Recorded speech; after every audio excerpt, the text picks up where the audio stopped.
근데 제 돈 얼마 들어가는지 알아요? 제가 낙찰을 받고 전사를 준다 그러면 한 내 돈 한 2천? 괜찮지 않아요? 그러면 만약 이거 2천을 받으면 얼마 정도 수익 생각하고 계세요? 한 10억 정도 이상은 되지 않겠어요? 거의 그럼 1년에 1억씩 버는 거네요? 네, 제가 그렇게 투자하고 있다니까요. 그렇게 해서 지금 돈 벌었어.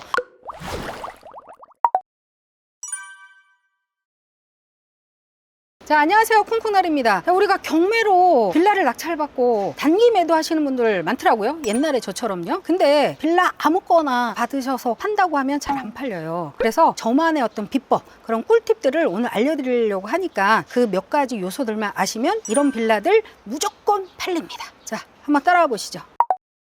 빌라는 기본적으로 아파트보다 사람들이 덜 선호하는 건 맞긴 맞아요. 그럼에도 불구하고 가장 먼저 보는 거는 저는 입지, 교통을 봐요. 그래서 지하철이 가까이 있냐, 아니면 서울 강남으로 가는 버스들이 있냐, 이런 교통에 대한 중요성을 가장 먼저 보는 편이고요. 두 번째는 연식. 연식이 아무래도 한 10년에서 15년 정도 내외적인 거가 그래도 관리가 잘 되어 있는 편이고요. 누구한테 팔지가 사실 가장 중요해요. 그래서 저는 타겟을 놓고 물건을 보거든요. 젊은 사람한테 팔 건지, 아니면 나이 드신 분한테 팔 건지, 이 물건에 따라서 그게 달라지거든요. 그 타겟도 굉장히 중요하다. 그래서 인테리어 컨셉도 젊은 사람 취향으로 또는 어르신 취향으로 할 것인지에 따라서, 타겟에 따라서 인테리어도 달라져야 되니까요. 이런 빌라 살 때 저는 보통 신축만 보거든요. 구축은 잘 안 팔리죠. 구축은 아무래도 이제 컨디션이 그렇게 좋지는 않잖아요. 그래서 잘 팔리지는 않지만 요즘 제가 투자하는 방법 중에 하나인데, 재개발 이슈가 있다 이러면은 헌집을 가지고 새 집으로 주는 그런 역할을 하니까 그런 데는 사실 잘 팔려요. 이런 동네 같은 경우는 역세권이기 때문에 기본적인 수요가 계속 움직이거든요. 그래서 내가 싸게 낙찰만 받는다면 역세권을 끼고 있는 빌라들은 그래도 잘 팔리는 편입니다. 그리고 이 빌라를 볼 때요, 그거 있어요. 남자가 보는 거하고 여자가 보는 거. 지금 PD님이 아직 결혼 안 하셨지만, 남자는 차를 긁고 와요. 저녁에 늦게 퇴근했어. 집에 도착하기 전에 어디에 먼저 도착할까요? 주차장? 그렇죠. 주차장이 꽉 찼어. 그러면 짜증나죠. 네. 남자들은 그래서 집을 볼 때 주차장을 제일 많이 보는 편이고요. 그래서 빌라라고 해도 이렇게 주차장이 널찍하게 되어 있거나 그 위치가 잘 되어 있으면 되게 남자들 좋아하고요. 여자들은 거의 집 안에서 생활하기 때문에 주방이나 욕실이라든지 이런 것들이 깨끗하게 잘 되어 있는지, 그래서 이제 신축이나 준신축을 찾는 이유가 그런 이유예요. 아, 그리고 벽뷰가 있잖아요. 벽뷰. 창문 열었더니 앞집에 벽이 다 보이는 그런 거 별로 안 좋아하잖아요. 그래서 그걸 반대로 생각하면 창문을 열었을 때 앞에 공원이 보인다든지, 아니면 앞마당이라도 보인다든지, 아니면 지나가는 사람이라도 보여야되든지 이래야 되는데, 그런 뻥뷰. 그리고 남향이냐 동향이냐에 따라서 선호도 차이가 있긴 하지만 보통 우리나라 사람들 어디 좋아해요? 남향. 빨래 잘 말라야 되니까 남향을 좋아한단 말이야. 그래서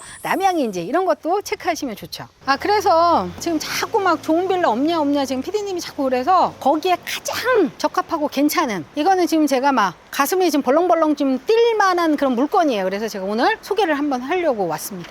저 근데 어디 가시는 거예요? 지하철에서 얼마나 좀 걸리는지 한번 체크 좀 해보려고. 지금 여기 그 건너편이 지하철역이거든. 저기 저 보이는, 한 걸어서 한 7분 정도 걸리겠다. 한 7분에서 늦은 걸음이면 10분. 그럼 서울로 나가는 지하철인데 괜찮지 않아요? 지금 무슨 역인데요? 여기는 소사역 쪽에 가까이 있어요. 그래서 일단 한 10분 내에 집에서 지하철을 이용한다는 건 굉장히 수도권에서는 큰 영향이 있어요. 그래서 제가 하는 스타일을 좀 보여드리려고 해요. 보통 제가 구축, 썩은 빌라라든지 이런 걸 보는 거는 재개발 이슈가 있을 때, 앞으로 미래 가치가 있을 때 주로 보는데, 여기는 미래 가치도 있으면서 현재 가치도 있는, 살기도 괜찮은 이런 물건이거든요. 그거 한번 같이 보도록 할게요. 이런 아이들이 이제 옛날에 한 80년도에 지어진 빌라예요. 그래서 이게 40년이 넘었잖아요. 오래되다 보니까 이런 아이들을 이제 모아서 우리가 이제 뭐 재개발을 한다든지, 특히나 여기 같은 경우는 가로정비 주택이라고 해가지고 소규모로 진행하는 조그마한 미니 재개발 사업이라고 보시면 돼요. 그래서 이런 아이들이 여기에 지금 포진이 되어 있어요. 또 이런 데도 저렴하겠죠? 그렇게 저렴하진 않아요. 이미 재개발에 대한 이슈가 있기 때문에 이렇게 오래된 아이들도 벌써 한 1억 정도 이상은 프리미엄이 붙었을 거예요. 제가 전화해봤거든요, 부동산에. 임차 나오기가 무섭게 나간대요. 그래서 여러분 나중에 로드뷰나 그 지적도 사진으로 이렇게 한번 봐주시면, 지금 땅이 굉장히 큽니다. 여기 지금 1동부터 해서 저 7동까지, 그 다음에 여기 빈터까지, 그래서 엄청 커요. 그래서 뭐 주상복합이 들어오든 뭐가 들어오든 괜찮은 위치다. 그리고 주변에 나가면 학교 있고요, 시장도 바로 있고요, 그 다음에 바로 5분이면 서울 구로구로 바로 진입을 할 수 있어요. 그래서 가산 디지털 단지나 그쪽으로 출퇴근하는 사람들은 되게 좋죠. 근데 오늘 소개할 물건은 이 오래된 80년대 애가 아니라 새 물건이 나왔더라고. 새 물건. 근데 제 돈 얼마 들어가는지 알아요? 제가 낙찰을 받고 전사를 준다 그러면 한 내 돈 한 2천? 괜찮지 않아요? 그러면 만약 이거 2천을 받으면 얼마 정도 수익 생각하고 계세요? 글쎄요, 금방 아파트가 지어지진 않겠지만 한 10년 정도 기다리면 한 10억 정도 이상은 되지 않겠어요? 그러면 내가 이거 받아가지고 10억짜리 아파트랑 바꾸는 건데 괜찮잖아요. 거의 그럼 1년에 1억씩 버는 거네요? 네, 제가 그렇게 투자하고 있다니까요. 그렇게 해서 지금 돈 벌었어. 빌라로. 지금 사는데도 그렇게 살고 있어요. 그런 집에. 새 집에. 오늘은 그럼에도 불구하고 오래된 빌라를 사는 게 아니라 요 새 아파트가 나왔더라고. 얼마 안 된. 위치도 너무 좋고 인프라도 좋으니까 요런 아이들을 갖다가 투자를 해 놓던지 아니면 실거주를 하든지 해서 가지고 있는 것도 가격이 오르면 올랐지 내려가지는 절대 않을 것이다. 이걸 판단하고 제가 이 물건을 보러 온 거예요. 오늘 소개해 주실 물건 어떤 거예요? 원미구 역곡동에 있는 빌라예요. 역곡동이라든지 소사역은 교통의 입지가 굉장히 좋기 때문에 사람들이 빌라도 되게 많이 삽니다. 사고 팔고 하는 빈도수가 높은 지역이에요. 왜냐면 서울에 대한 접근성이 너무 좋기 때문에 바로 옆 동네가 서울이니까. 특히나 빌라도 이런 걸 사놓으면 좋지만 플러스 보너스로 재개발 그 구역 안에 얘가 들어가 있어요. 그럼 얼마나 더 좋은 거야. 완전 그냥 대박인 거지. 근데 이런 신축도 재개발을 해요? 잘 안 할 수 있죠. 얘가 빠질 수 있지. 보통 보면 재개발은 오래된 데 이런 데 연립이라든지 이런 빌라들 묶어서 하는 거잖아요. 근데 여기는 특이하게 안 그래도 이게 새 빌라라서 얘가 해당이 되나? 라고 했는데 얘가 되더라고요. 지금 바로 여기 PD님 뒤에 서 있는 요 신축 빌라 거의 비슷한 빌라거든요. 얘는 또 안 돼. 얘는 그 섹터 안에 안 들어갔어. 근데 얘는 들어갔어요. 그래서 이거 대박이다 라고 해서 제가 오게 된 거예요.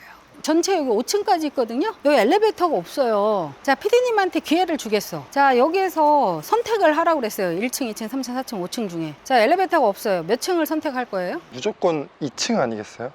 엘리베이터 없으니까 바로 올라가자마자? 네. 그래서 빌라의 로얄층은 2층에서 3층입니다. 엘리베이터가 없는 데는. 근데 엘리베이터가 있다. 그러면 5층, 6층이 제일 로얄층이에요. 근데 여기는 지금 엘리베이터가 없잖아요. 근데 오늘 물건 나온 게 2층입니다. 그래서 너무 다리가 안 튼튼한 애도 돼. 2층 정도까지는 올라갈 수 있으니까. 그리고 초역세권이야 거의. 그 다음에 옆에 시장이 있어. 뭘 더 바래.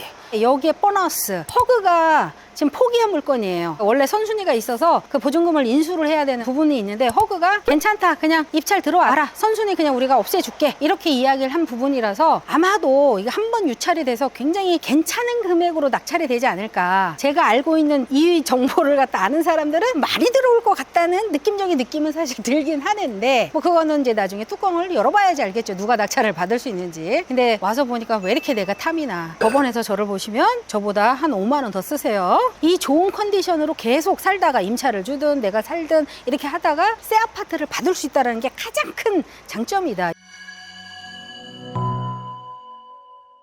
자, 여러분 오늘 저와 잘 팔리는 빌라에 대해서 좀 한번 알아봤는데요. 어떠셨나요? 빌라가 잘 팔리는 것도 있고 안 팔리는 것도 있습니다. 그래서 그 조건에 대해서 제가 몇 가지 이야기한 거를 갖다 상기를 하셔가지고 직접 한번 오셔서 임장은 필수이고요. 이걸 사진만 보고 판단하시거나 누구의 말을 전적으로 믿으시면 안 돼요. 그래서 실제 임장 오셔서 판단하시고 제가 말씀드린 그 조건에 대해서 부합을 한다고 하면 다시 한번 고려를 해보는 것도 좋을 것 같습니다. 왜요? 잘 팔리니까요. 저도 그렇게 팔았거든요. 그래서 여러분들도 좋은 투자의 기회를 만들어 보시기 바랍니다. 자, 여러분들 고맙습니다.